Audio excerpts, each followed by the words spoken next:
Broadcasting live from the Business RadioX studios in Atlanta, Georgia, it's time for High Velocity Radio. Welcome to the High Velocity Radio Show, where we celebrate top performers producing better results in less time. Stone Payton here with you this afternoon. You guys are in for a real treat. Please join me in welcoming to the broadcast with 2020 Financial Group, Erica Whatley. How are ya? I am great, Stone. How are you? I am doing well. Really been looking forward to this conversation.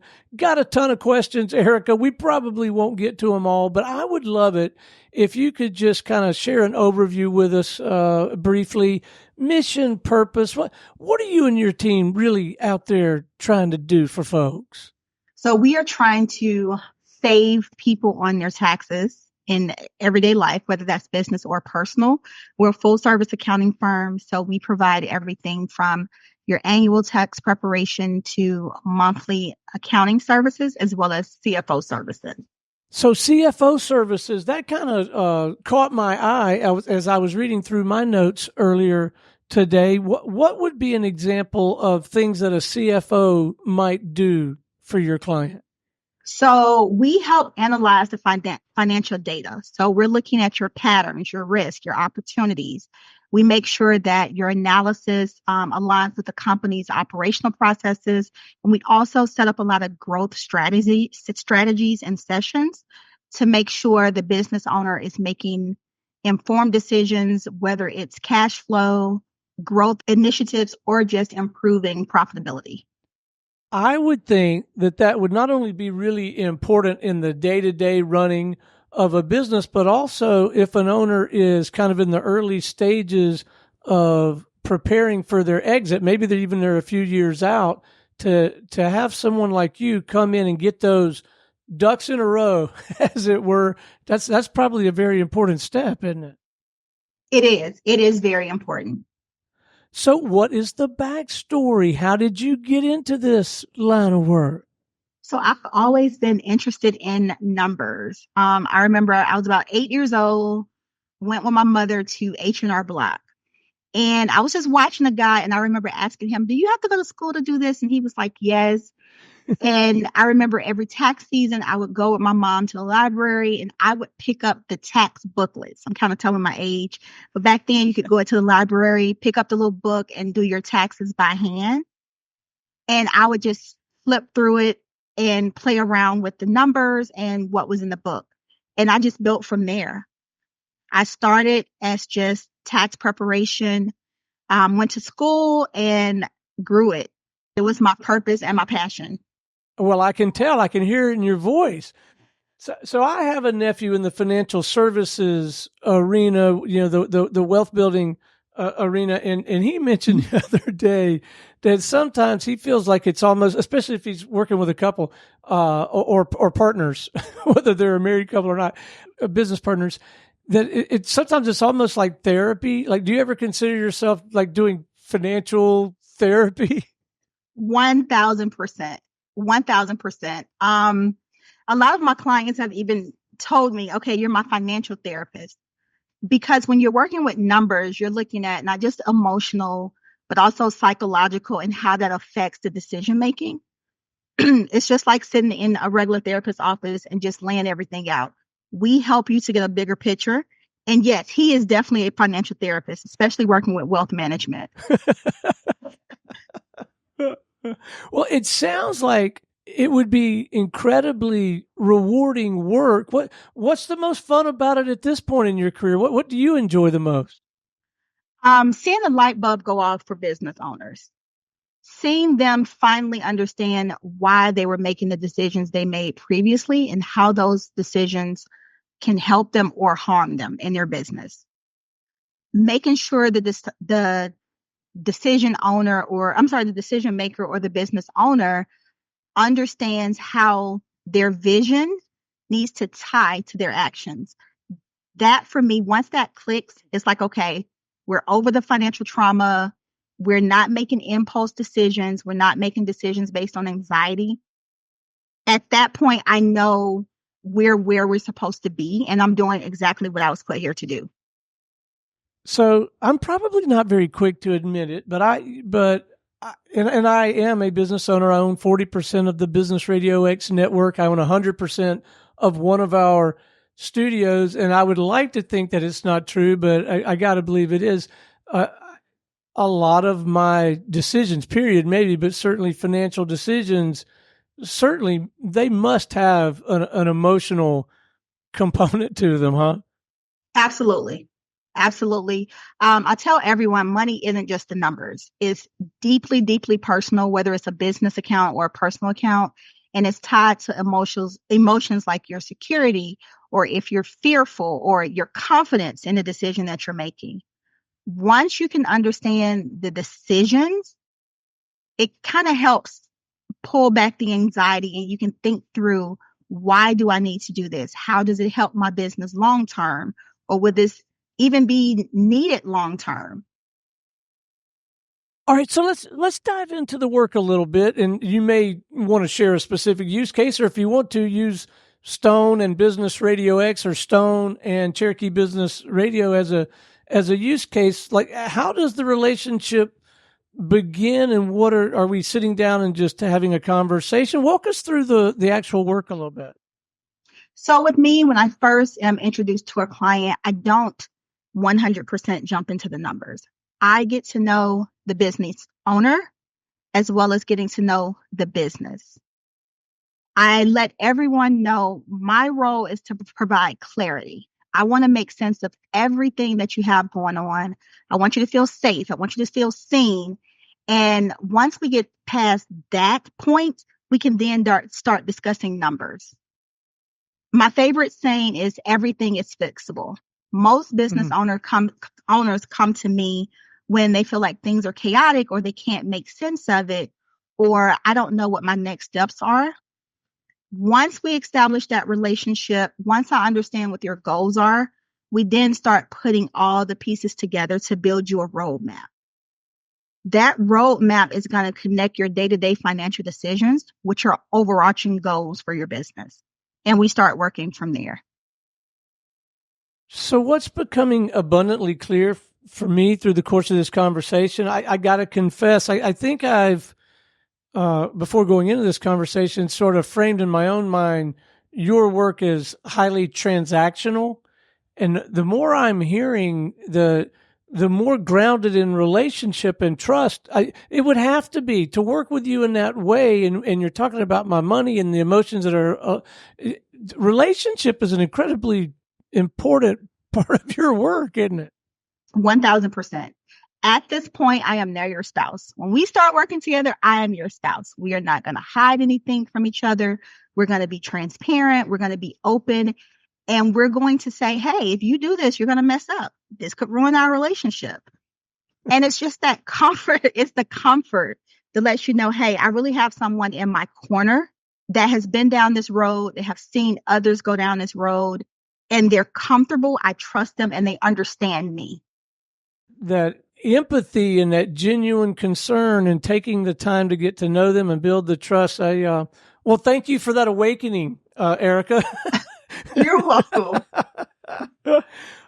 Just like I have visibly demonstrated, I got to believe that there are some recurring, patterns, preconceived notions. Maybe it's a little strong to call them myths, but maybe people come into initially a relationship with you with some ideas that are maybe a little off the mark, and you have to kind of educate them and help them understand. Is that true? I guess education is probably an important component of your work.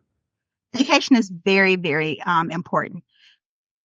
Working with me, and one thing I've noticed I do a lot is we're retraining what you've heard, whether it be on social media or someone telling you misinformation. We're retraining you to understand how and why you're going to make the decisions. Let's say, for instance, an LLC. I'll have people come to me and say, I'm an LLC, but so many people told me I need to be an S Corp. Okay, well, why do you need to be an S Corp? Well, I don't know. Okay, so let's explore what an S Corp is. By definition, the compliance that comes with it, your responsibility, and how it operates. After we go through that, I can then ask again, are you comfortable becoming an escort? Most people will say no because they were like, oh, I didn't know about the compliance portion. I can't afford to pay myself a reasonable salary every month according to IRS rules and regulations. So just in those situations, we educate them to, yes, you may have heard it, but there's more to those decision-making factors. So education as well as empathy within the education is very, very important. There must be a great deal of misinformation or incomplete information out there with so many, with the social media platforms and with well-meaning friends and family. At 1,000%, it is. It is. Some of these situations that I've seen, I was like, no, everything is fixable, but let's research. Let's educate ourselves before jumping in feet first into something that could be more harmful to you than it is helpful. Now, have you found yourself gravitating to certain types of individuals or businesses, or are you pretty industry agnostic, or do you have a niche? So my niche is personal injury attorneys. We do work with service-based industries as well, but personal injury attorneys is one of my biggest client base. Absolutely love them and the complexity that goes into their IOTA accounts and helping them grow and helping them understand how their money works because they're so busy. They're so tied into the business. And it's great to kind of automate things with them as well. Well, and I'm sure after a few strong use cases under your belt, you become kind of known in that ecosystem, and they know, your potential client or your new client knows, hey, Erica's got this thing figured out and she understands my world. Exactly. Absolutely. So how does the whole sales and marketing thing work for a practice like yours? Like, how do you get the new business? By the grace of God, my business is probably 99% referral based, which is amazing. Other than that, I do post educational information on my website via a blog. I'm also on LinkedIn, and I do have some postings on social sites such as Instagram. And I've been able to pick up clients that way as well. I've also spoken at other events and met some clients that way. I got to believe in your industry as much, if not more so than most others, change has got to be a constant. There's probably new regulations always coming down the pike. I guess a big part of your job maybe is to stay in front of all that, isn't it? Yes, 1,000%. So the tax landscape changes all the time. And in most cases, it's creating both opportunities and challenges for businesses. So one thing I tell everyone, whether you're an annual tax client or you're a monthly accountant or CFO client, is proactive planning. Stop waiting until tax season. Work with your preparer, your accountant, your bookkeeper year round to make sure your financial operations are structured to minimize tax liability and then maximize your tax savings. That could be reviewing how your company is set up. It could be retirement planning. It could be the timing of your investments. Just always be proactive and don't wait till the last minute for everything. I know intellectually that's really good counsel. And I feel like maybe you've been reading my mail or spying on me, because sometimes I'm guilty of waiting a little bit longer in the cycle than I should. Yes, proactive. Always be proactive. It will cut down and possibly eliminate the pop-up tax bills or just not knowing that you may have qualified for this because the law changed in the middle of tax season. Yeah. So what's next for you? Are we going to publish the Erica methodology? We're going to write a book. We're going to scale the business. We're going to keep plugging. What's on the horizon for you?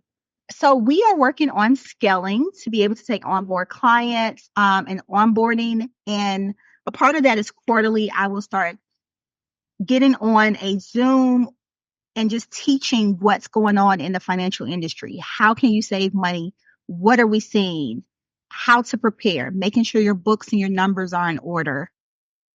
I just want to be able to educate while also scaling the business.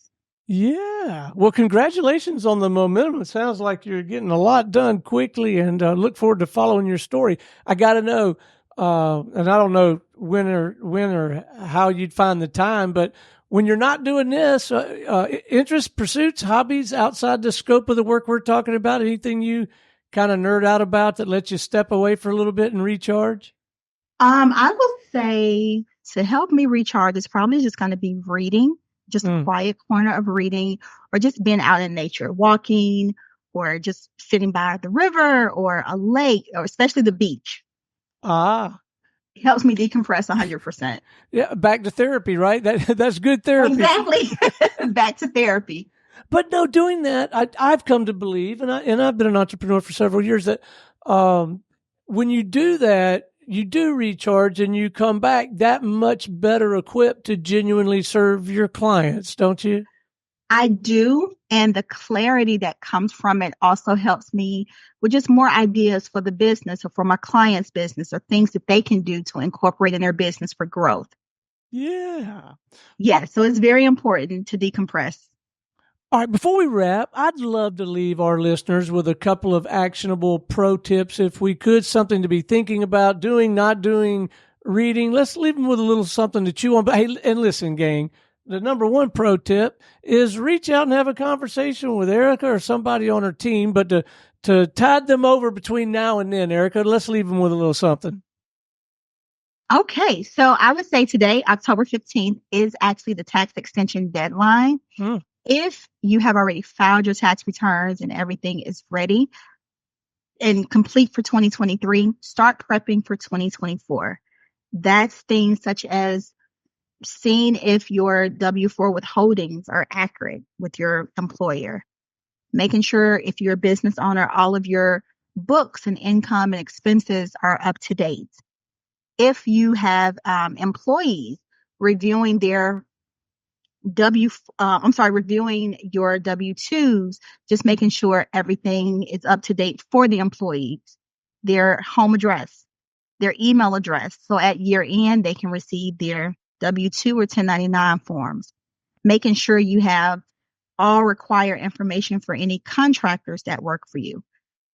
Items that you know are due in January, start preparing for those now. I do also have a quarterly and annual tax planning checklist. You can obtain that by going to my website, which is 2020financial.com. Once you put in your email address, that will be sent to you, and it gives you all the documentation you need to keep track of, store in a safe place. So when January 31st hits, you're ready to rock and roll. You won't be searching for much. What a marvelous resource, and what peace of mind must come from having that checklist and staying on top of it, in front of it, so you're not like biting your nails on April the 14th, right? Absolutely. Absolutely. All right. So one more time, best way to connect with you, follow your work, tap into these resources, website, whatever. Yes. So via social media, LinkedIn and Instagram, we are 2020 Financial. And our website is 2020financial.com. Well, Erica, it has been an absolute delight and a bit of a wake-up call to visit with you this afternoon. Thank you for your insight, your perspective, your enthusiasm. The work that you're doing to serve businesses large and small it's so important, and we sure appreciate you. Thank you. I appreciate you for having me on. My pleasure. All right, until next time, this is Stone Payton for our guest today, Erica Whatley with 2020 Financial Group, and everyone here at the Business Radio X family saying we'll see you in the fast lane.